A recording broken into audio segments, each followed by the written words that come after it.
இந்த தேவர்களுக்கும் அசுரர்களுக்கும் இடையே போட்டி ஏற்பட்டது.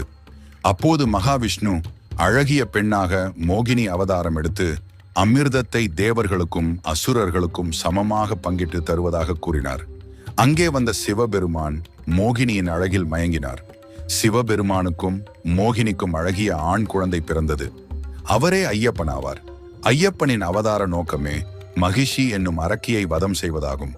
மகிஷம் என்றால் எருமை என்று பொருள்படும். மகிஷி எருமை முகமும் மனித உடலும் உள்ள அரக்கி. அவள் பிரம்மதேவரை நோக்கி தவம் புரிந்தாள். பிரம்மதேவரிடம் தனக்கு இரவா வரம் வேண்டினாள். உலகில் பிறந்த உயிர்கள் என்றாவது ஒரு நாள் இறக்க வேண்டும், அதனால் வேறு வரம் கேட்குமாறு கூறினார். அதற்கு அவள் சிவனும் மகாவிஷ்ணுவும் சேர்ந்த சக்தியால் தனக்கு மரணம் நிகழ வேண்டும் என்ற வரத்தினை வேண்டினாள்.